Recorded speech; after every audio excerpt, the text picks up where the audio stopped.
ശരിക്കും എനിക്ക് തോന്നുന്നു ഏറ്റവും കൂടുതൽ നെഗറ്റീവ്സ് ഒരുപാട് പേർക്ക് ലൈഫ് ലോങ് നെഗറ്റീവ് ഉണ്ടാക്കിയ ഒരു സീസണും കൂടിയാണ്. അത് വരും അതില്.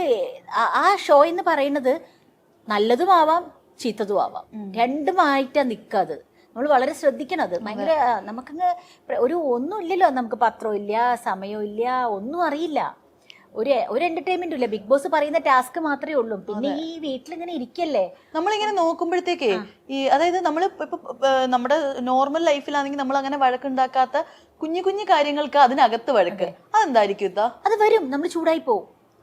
ഇപ്പം ഫോർ എക്സാമ്പിൾ, ഇപ്പൊ ഈ വെള്ളം വെച്ചു, ഈ വെള്ളം ഞാൻ കുടിച്ചിവിടെ വെച്ച് കഴിഞ്ഞിട്ട് ഞാനിപ്പോ ആരോടെങ്കിലും സംസാരിച്ചിരിക്കുമ്പോൾ നൂർജഹാൻ വന്നിട്ട് ഈ വെള്ളം കുടിക്കുമ്പോൾ ഞാൻ എൻ്റെ ഒരു നല്ല മനസ്സിറങ്ങി ഞാൻ പറയാ മുഴുവൻ കുടിക്കില്ലട്ടാ, ഞാൻ എടുത്ത് വെച്ചതാട്ടെ, വേറെ വെള്ളം ഇല്ല എന്ന് പറയുമ്പോൾ ഓ ശരി കേട്ടോ എന്ന് പറഞ്ഞ് അവിടെ വെക്കും വെള്ളം. വേറെ വെള്ളമില്ലെങ്കിൽ എടുത്ത് പോയി കുടിച്ചോ, എനിക്ക് ദാഹിക്കുന്നത് ഇയാളുടെ ബോട്ടിൽ മാത്രമല്ലല്ലോ ഇത് എന്നൊക്കെ പറയുമ്പോൾ തുടങ്ങും അവിടെ പ്രശ്നം. മനസ്സിലായി. അപ്പൊ അങ്ങനെ വരും. അങ്ങനെ വരാൻ കാരണം നമ്മുടെ ഓൾറെഡി ഫ്രസ്ട്രേറ്റഡ് ആണ്. അതാ ഭയങ്കര പ്രശ്നം. ഭക്ഷണം ഇല്ല, ഉറക്കമില്ല. അതെ, ടൈം അറിയില്ലല്ലോ. ഇപ്പം അവിടെ രാത്രി 1 മണിയായിരിക്കും ലൈറ്റ് ഓഫ് ചെയ്യുന്നത്. നമുക്കറിയില്ല 1 മണിയാണോന്ന് നമുക്കറിയില്ലല്ലോ. പകല് ഉറങ്ങാതൊക്കെ എങ്ങനെയായിരിക്കും? പകല് നല്ല ഉറക്കം വരും. ഞാനൊക്കെ എങ്ങനെ കള്ളുറക്കം ഉറങ്ങിയിട്ടുണ്ടെന്നറിയോ? ഇങ്ങനെ ഇങ്ങനെ ഇങ്ങനെ ഇങ്ങനെ കണ്ണടച്ചിട്ട് ഇങ്ങനെ കേൾക്കും. മാജിക് കാണിച്ച് ഉറങ്ങാൻ പറ്റുമോ? ഇല്ല. ഈ മാജിക്, ഇപ്പൊ നമ്മൾ മാജിക്കിലോട്ട് പറഞ്ഞപ്പം എന്താ ഇതിന്റെ സീക്രട്ട്? മാജിക് സീക്രട്ട് ഉണ്ടല്ലേ? അത് സീക്രട്ട് തന്നെയാണ്. അതെല്ലാവർക്കും പഠിക്കാൻ പറ്റുമോ? പഠിക്കാൻ എല്ലാവർക്കും പറ്റും. പക്ഷെ ആ സീക്രട്ട് പിന്നീട് ആരും അത് പൊട്ടിക്കരുത്. ആ സീക്രട്ട് ആരും പൊട്ടിക്കാൻ പാടില്ല. ഒരു മജീഷ്യൻസ് പോലും അത് വെളിയിൽ പറയരുത്. പറയല്ല. അത് പോയി. മാജിക്കിന്റെ രഹസ്യം അറിഞ്ഞു കഴിഞ്ഞാൽ പിന്നെ അത് ഒന്നുമല്ല. നമുക്ക് ഇപ്പൊ ഇവിടെ ഇരിക്കുന്ന എന്തെങ്കിലും വെച്ചിട്ട് ഒരു കുഞ്ഞു സംഭവം ചെയ്യാൻ പറ്റുമോ? ഇവിടെ വെച്ചിട്ട് എന്താ? ഈ ഒരു ബോട്ടിൽ വെച്ചിട്ടോ? ഈ ബോട്ടിൽ വെച്ചിട്ട് അല്ല, ഈ ബോട്ടില് ഇതിപ്പോ ഒരു ബോട്ടിലാണ്. ഞാൻ നോക്കട്ടെ എനിക്ക് ഡീകോഡ് ചെയ്യാൻ പറ്റുമോന്ന്. ഇതൊരു ബോട്ടിലാണ്. ഈ ബോട്ടിൽ ഇത്രയല്ലേ വെള്ളമുള്ളൂ. ഈ വെള്ളം കുറക്കാൻ വേണമെങ്കിൽ നമുക്ക് വിചാരിച്ചാൽ കുറക്കാം, കൂട്ടണമെങ്കിൽ നമുക്ക് കൂട്ടാം. പക്ഷെ വേണ്ട, ഈ ബോട്ടിൽ നിന്ന് നമുക്ക് എന്തെങ്കിലും പ്രൊഡക്റ്റ് ചെയ്യിപ്പിക്കാം. ഇതിന്റെ അകത്തുനിന്നോ അല്ലെങ്കിൽ ഇതിന്റെ സൈഡിൽ നിന്നോ എവിടെന്നെങ്കിലും നമുക്ക് എന്തെങ്കിലും വസ്തു നമുക്ക് എടുക്കാം. അപ്പൊ നമ്മളിങ്ങനെ കയ്യിലിങ്ങനെ പിടിച്ചിരിക്കല്ലേ, 1 2 3 കൈ പിടിച്ചിരിക്കില്ലേ? എന്റെ കൈ ശ്രദ്ധിച്ച് നോക്കണേ. 1 2 3 ഈ കൈ ഞാൻ എടുത്തിട്ട് ഇങ്ങനെ വെച്ചു. ഇപ്പം ഒന്നുമില്ലല്ലോ, ഉറപ്പല്ലേ? ഇനി എന്റെ ഈ ബോട്ടിൽ എടുത്തു കഴിഞ്ഞാൽ ഇതിന്റെ അകത്ത് കൈയടക്കെന്ന് പറയും. ഈ ബോട്ടിലിന്റെ അടിയിൽ ഒരു സാധനം ഉണ്ടാവും. എടുത്തു നോക്കിക്കോ. കണ്ടോ? ഒരു മോതിരം.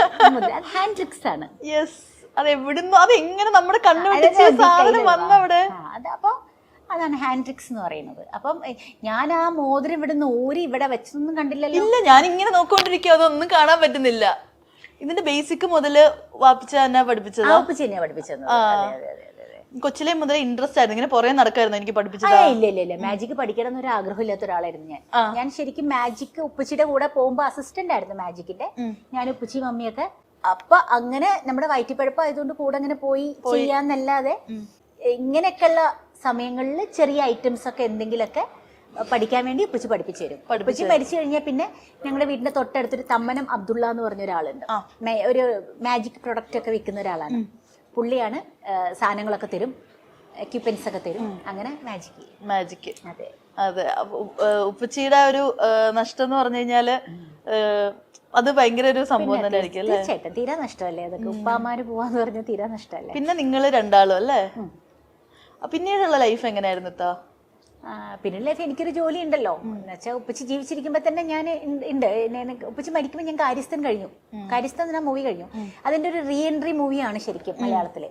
അത് കഴിഞ്ഞപ്പോഴാണ് ഞാൻ കുറെ പടങ്ങൾ ചെയ്തു തുടങ്ങിയത്. അപ്പൊ പിന്നെ കുഴപ്പമില്ലാത്ത രീതിയിൽ പടങ്ങൾ കിട്ടി തുടങ്ങി എനിക്ക്. പിന്നെ സിസ്റ്റർ ഉണ്ട് എനിക്ക്, അത് അവള് തൊടുപുഴ സെറ്റിലാണ്. സെഫ്നി എന്നാ പേര്, സെഫ്നി ഖാൻ. നല്ല വെറൈറ്റി പേരുകൾ. അതുപോലെ ഇപ്പൊ നമ്മൾ മൂവിയുടെ കാര്യം പറഞ്ഞു.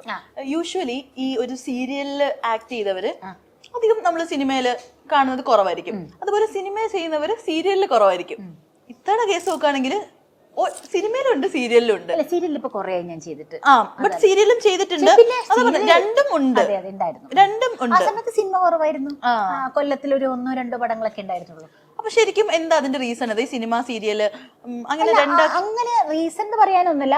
ആ കാലത്ത് പിന്നെ എനിക്ക് പറ്റിയ ക്യാരക്ടർ ഉണ്ടായിട്ടുണ്ടാവില്ല. കാരണം അത്ര ഒരു ക്യാരക്ടർ റോൾ ചെയ്യാൻ മാത്രമുള്ള ഒരു സൈസ് ഒന്നും അന്ന് ഇല്ലായിരുന്നു. ഞാൻ ഒരു ചേച്ചി, ഒരു ചേട്ടത്തിയമ്മ. എന്നാലും അതിൻ്റെ അകത്ത് വീണ്ടും ചില വീട്ടുകാര്യങ്ങൾ എന്ന് പറഞ്ഞ മൂവിയിലാണ് പിന്നെ ചേട്ടത്തിയമ്മയായിട്ട് ചെയ്തത്. ജയറാമേട്ടന്റെ ചേട്ടത്തിയമ്മ, ലോഹിദാസിന്റെ പടം, സത്യനന്ദിക്കാടിന്റെ മൂവി. പിന്നൊന്നും അങ്ങനത്തെ ക്യാരക്ടർ റോളുകൾ എനിക്ക് കിട്ടിയില്ലായിരുന്നു. അതുകൊണ്ടാണ്, വേറൊന്നുമല്ല. പിന്നെ കാര്യസ്ഥൻ കഴിഞ്ഞപ്പോൾ ആ കാര്യസ്ഥൻ ഹിറ്റ് ആയപ്പോഴാണ് കുറേ മൂവീസ് അങ്ങനെ. പിന്നെ നമ്മൾക്ക് തെസ്നി ഈ റോള് തെസ്നി ചെയ്താൽ നന്നാവും എന്ന് പറഞ്ഞിട്ട് ചിലവർ വിളിച്ചിട്ടാണ് ചില സിനിമകൾ ഞാൻ ചെയ്തത്. അങ്ങനെ അത് പിന്നെ ഇപ്പം നോക്കുന്നത് എന്താന്ന് വെച്ചാൽ ഇപ്പൊ സീരിയൽ ഞങ്ങൾ ചെയ്ത കാലത്തെ പോലത്തെ സീരിയലല്ല ഇപ്പൊ സീരിയൽ ശരിക്കും തെലുങ്ക് തമിഴ് സ്റ്റൈലായി മാറി. ഒരു അപൂർവം ചില സീരിയലിൽ മാത്രമേ ഉള്ളൂ ഒരു എന്താ പറയാ നാച്ചുറൽ ഫീൽ ചെയ്യുന്ന. അത്തരത്തിലുള്ള സീരിയൽസ് ശരിക്കും പറഞ്ഞാൽ നിങ്ങൾ മിസ് ചെയ്യുന്നുണ്ടോ? മിസ് ചെയ്യുന്നുണ്ട്, പക്ഷേ ഓരോ ട്രെൻഡിനൊത്ത് മാറണം നമ്മള്.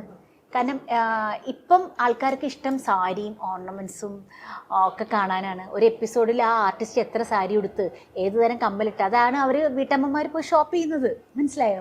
പണ്ട് അങ്ങനെയൊന്നും ഇല്ല. പണ്ടൊരു ചെറിയ ഞങ്ങളൊക്കെ കാലത്ത് ഒരു പഴഞ്ചൻ സാരിയൊക്കെ തരാറുള്ളൂ. പണ്ട് എന്റെ ഉമ്മിയൊക്കെ പറയാറുണ്ട്, ബീനാന്റണിക്ക് എത്ര സാരി ഉണ്ടെന്ന് അറിയാം. അതൊക്കെ പണ്ട് വനിതയിലൊക്കെ വരുന്നുണ്ടായിരുന്നു. ഇഷ്ടംപോലെ ഇതിന്റെ സീരിയൽസിന്റെ കോസ്റ്റ്യൂം സീരിയലിന്റെ കോസ്റ്റ്യൂം നമ്മൾ അത് ഈ സീരിയലിന് കിട്ടുന്ന ഇംഗത്ത് നിന്നാണ് വാങ്ങിക്കുന്നത്. അതൊക്കെ വളരെ വളരെ നഷ്ടമാണ്. ശരിക്കും പറഞ്ഞാൽ കിട്ടുന്നതിന്റെ ഒരു ഹാഫ് നിങ്ങൾ ഈ പറയുന്ന പോലെ. ഞാൻ പണ്ട് സ്വരരാഗം എന്ന് പറഞ്ഞൊരു സീരിയൽ ചെയ്തു നമ്മുടെ ഏഷ്യാനെറ്റില്. അതിൽ ഞാനൊരു ബ്രാഹ്മൺ ലേഡി ആയിട്ടാണ് അഭിനയിക്കുന്നത്.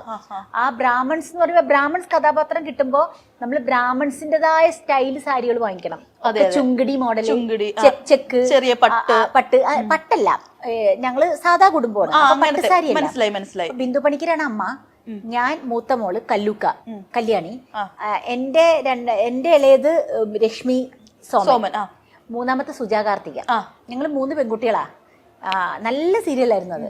അപ്പൊ മൂത്ത കുട്ടി എന്ന നിലയിൽ ഞാൻ കുറച്ച് എന്നാലും മുല്ലപ്പ് വയ്ക്കും, മൂക്കുത്തി ഉണ്ടാവും, പൊട്ടൊക്കെ തൊട്ട് ആ ബ്രാഹ്മൺ സ്റ്റൈൽ തന്നെ ആയിരിക്കും. എന്നിട്ട് ഞാൻ ബ്രോഡ്വേ ബ്രാഹ്മൺസിന്റെ കടകളിൽ പോയിട്ട് ഓരോ ഷെഡ്യൂളും 5ഉം 10ഉം സാരി വെച്ചെടുക്കും, വാങ്ങും. പിന്നെ റിപ്പീറ്റ് ചെയ്യാൻ പറ്റില്ലല്ലോ. പിന്നെ അത് സീരിയലൊക്കെ കഴിഞ്ഞപ്പോ പിന്നെ അലിമമാർക്കൊക്കെ കൊടുത്തു സാരി. അപ്പൊ കിട്ടുന്നതിന്റെ കൂടുതലും ഇങ്ങനെ അങ്ങ് പോകും. ഇപ്പോഴും അങ്ങനെ തന്നെയാണ് സീരിയലുകളുടെ കാര്യം. നമ്മള് കോസ്റ്റ്യൂമിലും ഒക്കെ കൂടുതലും ഓർണമെന്റ്സ് ഒക്കെ. പക്ഷെ അന്ന് നമ്മുടെ സമയത്ത് ഓർണമെന്റ്സ് ഒക്കെ കുറവായിരുന്നു. അന്നത്തെ ഇതില് അത്ര ഗ്ലോഡി ആയിട്ട് അഭിനയിക്കുക. മേക്കപ്പും അപ്പം ഇവര് തന്നെ ചെയ്യണോ? ആ മേക്കപ്പ് ഇവര് തന്നെ ചെയ്യണം. അത് ആവശ്യമാണ് ഇപ്പം. അതായത് ചില തെലുങ്ക് സീരിയലിന്റെ പതിപ്പായിരിക്കും ചിലപ്പം മലയാളത്തിൽ വരുന്നത്. അപ്പൊ ആ തെലുങ്ക് സീരിയലിൽ അവർ എങ്ങനെ ഒരുങ്ങുന്നുവോ അത് തന്നെയായിരിക്കും മലയാളത്തിലും നമ്മൾ ചെയ്യേണ്ടത്. അതുകൊണ്ടാണ് അങ്ങനെ വരുന്നത്. അല്ലാതെ ഇവരെ സ്വന്തം ഇഷ്ടത്തിന് വാരി വലിച്ച് ഒരുങ്ങുന്നല്ല. ഏറ്റവും കൂടുതൽ ഇതിനെ കുറിച്ച് വരുന്നൊരു നമ്മുടെ നാട്ടിലൊക്കെ പറയുന്നത് വെച്ച് കഴിഞ്ഞാല് അടുക്കളയിൽ കുക്ക് ചെയ്യുമ്പോഴും മറ്റേ മാലയും. പക്ഷെ അല്ല, അപ്പൊ നിങ്ങൾ ഹിന്ദി സീരിയലും തെലുങ്ക് സീരിയലും അവിടുത്തെ നമ്മുടെ ഓഡിയൻസിനാണല്ലോ ഇത്രയും കൂടെ ഇങ്ങനെ അബ്നോർമൽ ആയിട്ട് കാര്യങ്ങൾ ഇവരെ ഉറങ്ങുമ്പോ ഇങ്ങനെ. പക്ഷെ അല്ല, നമ്മുടെ ചാനൽ പറയുന്നത് അങ്ങനെയാണ്.